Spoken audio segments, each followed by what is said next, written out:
یہاں پر ایک سوال اور پھر میں اصل سوال کی طرف آتا ہوں، وہ یہ کہ بھئی آپ کو پرابلم کیا ہوتی ہے؟ اللہ با اختیار ہے، اللہ کی قدرت ہے. ہم تو کہتے ہیں وہ نبی خود نہیں سن سکتے، وہ ولی خود نہیں سن سکتے، کسی کی کوئی طاقت نہیں، کوئی پتہ بھی نہیں گرا سکتا، ہلا سکتا.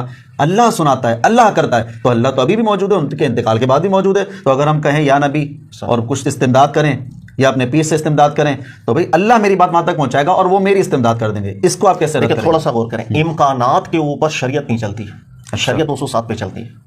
صحیح ہے. امکان تو یہ بھی ہے کہ میں پتھر سے مانگ رہا ہوں، اللہ پتھر میں یہ صلاحیت رکھ دے کہ پتھر میری مدد کر دے. بتائیں میں غلط ہوں یا ٹھیک ہوں؟ صحیح بات ہے. اللہ قادر ہے یا نہیں سر؟ آپ جواب دیجیے. اللہ اس پتھر کے اندر ایسی صلاحیت پیدا کر دے کہ میں پتھر سے مانگوں اور پتھر میری مدد کر دے. میں مشرک پھر بھی نہ ہوں کیونکہ میں پتھر کو ڈائریکٹ خدا نہیں بنا رہا، بلکہ میں کہہ رہا ہوں اللہ ہے تو ہی مانگ، میں پتھر سے رہا ہوں، تو پتھر میں صلاحیت ڈال دے وہ میری مدد کر دے. سر امکانات کے اوپر تو میں کہاں سے کہاں نکل جاؤں؟ امکانات کے اوپر شریعت نہیں ہوتی، نصوصات پہ شریعت ہوتی ہے. یہ بات اللہ نے کہی جو آپ کہہ رہے ہیں سر، وہ آیت مجھے دکھائے میں ایمان لے آؤں.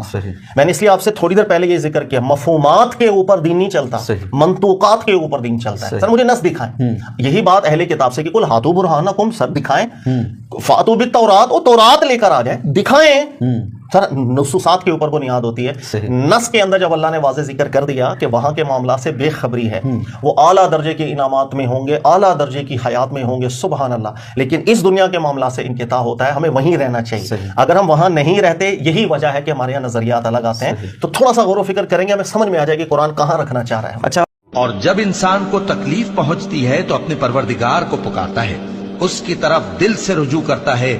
پھر جب وہ اس کو اپنی طرف سے کوئی نعمت دے دیتا ہے تو جس کام کے لیے پہلے اس کو پکارتا تھا اسے بھول جاتا ہے اور اللہ کا شریک بنانے لگتا ہے تاکہ لوگوں کو اس کے رستے سے گمراہ کرے. کہہ دو کہ اے کافر نعمت، اپنی ناشکری کے باوجود تھوڑا سا فائدہ اٹھا لے، پھر تو دوزخیوں میں ہوگا.